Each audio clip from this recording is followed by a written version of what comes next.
Joining me now is White House correspondent for the National Journal, Major Garrett, and senior political reporter for the HuffPost's, Amanda Terkel. Good morning to both of you. So if you look at the polls, Santorum is expected to win Wisconsin, D.C., Maryland. Romney is. How long can Santorum stay in this? I think Santorum will stay in until the Pennsylvania primary on April 24th. And last week I wrote a piece about how all the campaigns have spent in relationship to how many votes they've won and delegates they've won. And if you look at that just that way, and I won't give it all away, go to nationaljournal.com to read it. We like the clicks. Rick Santorum has gotten more out of his $13 million in campaign spending than anyone else, by far. And I talked to his senior advisor, John Brabender. He said that's one of the reasons we're staying in the race.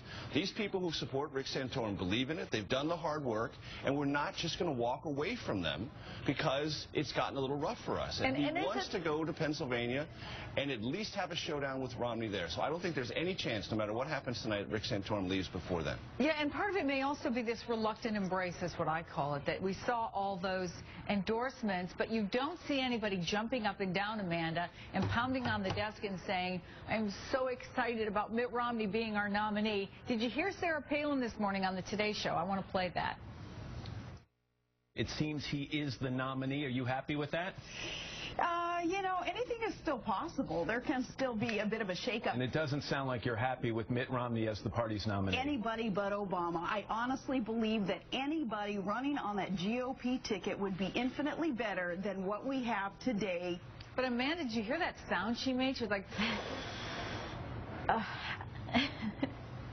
I mean, some people are saying that it's going to be Mitt Romney, sort of whether you like it or not. I think there is. We don't want Rick Santorum. Newt Gingrich isn't going to be a viable nominee, so we're going to be with Mitt Romney. And now you see more and more people getting behind him. Senate Minority Leader Mitch McConnell basically all but endorsed him. He has Paul Ryan, Ron Johnson, both from Wisconsin behind him. So the establishment is getting behind him, and it's really a question now. Rick Santorum, when does he stop, become basically a nuisance for his party, and they just want to get him out of the way? Yeah, and at what point does he look and say, look, I used to be this ex-senator who lost by 18 points. Right. Now I'm this person who just look at the numbers in the National Journal. I've made more of less than any modern candidate, arguably. So when does he say, you know what, I'm going to keep my status, this sort of renewed popularity that I have, and bow out gracefully? I don't think it happens before Pennsylvania. And the one thing I think that has happened in the last 2 weeks is that Rick Santorum has guaranteed himself not to be Romney's running mate. Yeah. Because he has been so very aggressive, so very negative in ways that are not just acceptable within the contours of a primary dialogue about issues and differences, but they've been personal, and they've been so condemning of Romney in his entire political career, they're practically irretrievable. So Santorum does have this choice to make. When do you make that graceful exit, and under what conditions? But I simply cannot imagine a scenario Is somebody calling him now and saying that? No, but see, that's the thing. I think we need to understand.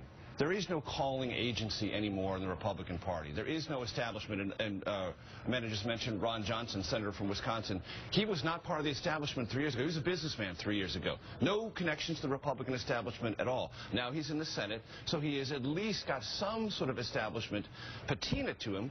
But he's part of the new Republican Party that is Tea Party inspired and has come alongside Romney. Yes, it has been reluctant. Yes, it has been very aggressive. Yes, it lacks all sorts of visible enthusiasm, but it's there nonetheless. Is anybody buying the argument that we heard at the top there, Amanda, that when you have this much apathy, Rick Santorum says a floor fight could be energizing? It could renew the party that doesn't feel a lot of excitement for its nominee. I think it would be very energizing for reporters who would love to cover that kind of convention. But for the party, I think it could be incredibly divisive. You could see some Rick Santorum supporters come out, really not want to back Mitt Romney.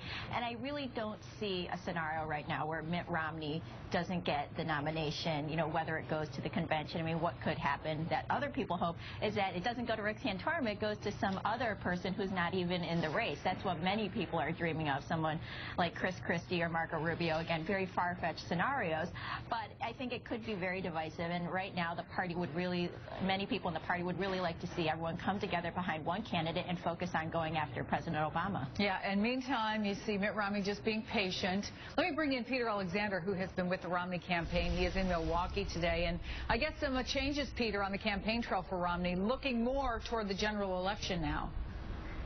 Yeah, he really has sharpened his rhetoric in the course of the last several days. Frankly, Friday is where it all began with the speech there. He sharpened his tone on immigration, on the economy, focusing almost exclusively on President Obama. We did ask the campaign this morning their thoughts on Rick Santorum. I asked them specifically about what they think about Pennsylvania, Rick Santorum's home state, as that would be where they in many ways are viewed as trying to kind of put a nail in the coffin of Rick Santorum here. The campaign advisor I spoke to said to me, we won in Massachusetts with 70% of the vote, Romney's home state. Gingrich won in Georgia. Santorum should win in Pennsylvania. In many ways, they're trying to build up expectations for that April 24th date, hoping that really is the end of the road for Santorum before May, where he could find success in North Carolina and Texas. They're hoping to defeat him, adding staff and opening an office even in the state of Pennsylvania. All right, Peter Alexander, thanks. And you know, Mitt Romney has been on the campaign trail answering questions, and sometimes he gets questions like this. Take a listen from yesterday's town hall. Are you worried about women voters? Awesome. I'm worried about all voters. I want to make sure we win them all. If his poll numbers are right here, and his poll numbers have been that he is losing women voters, how does he win them back? I mean, they've been talking about like Ann Romney as his secret weapon. Well, Ann Romney's not a secret anymore. She's a very potent and capable advocate for Mitt Romney, and she will continue to be so. In Pennsylvania, you're going to see her all around suburban Philadelphia, continuously, and anywhere else that it's important for the Romney campaign to connect with suburban voters, male and female, okay? And to the point you raised earlier about a contested convention, that would be a terrible thing for the party and a terrible thing for Romney, because this is a hiring or rehiring choice for the electorate about President Obama. Do you fire him or do you keep him? And the alternative needs to be an acceptable one, first and foremost. But a divided party that is divided deep into August doesn't look like an alternative party that's ready if you're ready to fire the incumbent president. And that's why it would be a very bad idea for Republicans. So Mitt Romney now focusing on the general election, bringing out Ann Romney more. Did you hear her on the radio yesterday? She was basically asked, is your husband a stiff? Here's what she had to say. Well, you know, it's I guess we better unzip him and let the real Mitt Romney out, because he is not. It is so funny to me that that is the perception out there, because he is funny, he's engaging, he's witty, he's always playing jokes. He's when I met him when I was a teenager, he was the life of the party. I'm having flashbacks to Al Gore's campaign. Amanda, you know, this is really the $6 million question. They actually asked it to Sarah Palin on the Today Show this morning. Can you make something they're not? Say what you will like or don't like Sarah Palin. When you saw her out on the campaign trail, she connected with people. And that's what got Herman Cain, you know, to at least a few months of this campaign season. What do they do about Mitt Romney? Well, I think you have to be careful to not to make the candidate into someone they're not. We saw this problem with John Kerry in 2004, where they tried to portray him as going out hunting, and it just came off to voters as very awkward and very artificial.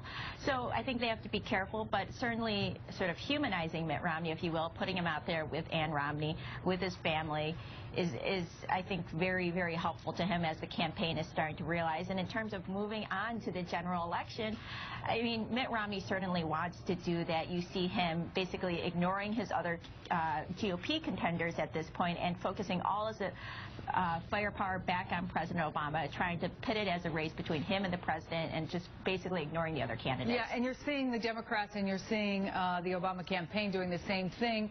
Let me play for you a little bit of what David Axelrod had to say. I think it's going to be the concern of the American people. He seems to be oblivious to the experiences of everyday people. He says that we should just let the housing market bottom out. We should have let Wall Street go bankrupt. Any doubt what their strategy is here, and can it work? Oh, no, and you saw it in the advertisement the Obama campaign ran yesterday, the first time mentioning Mitt Romney. So the general election campaign from the Obama perspective has already begun. They're not running against any of the Republicans. They're running against Mitt Romney, saying he's in favor of big oil. His energy policies are not only reflective of the past, but they're weighted in Republican special interest politics. And drawing that of the contrast past. Because they know gas prices are an issue for the president. And so everything that you're going to see in this campaign from the Obama perspective is, if you may not be delighted with what I've accomplished, but the alternative is worse, and it is through your already insecure economic future. That is going to be the bottom line narrative from the Obama campaign. The president's speech today, calling the Paul Ryan budget, which Mitt Romney has endorsed, as thinly veiled social Darwinism that is putting it very aggressively and very intently. And that's the kind of choice we're going to have in this election. It's going to be a broad and, I think, sharply drawn one, which will be good for the country. Let me circle back to tonight really quickly. Any chance of an upset in Wisconsin? I don't see it, not based on the polling data. Yeah, Amanda? No, I don't see it at all. All right, Major Garrett, Amanda Terkel, thanks to both of you. And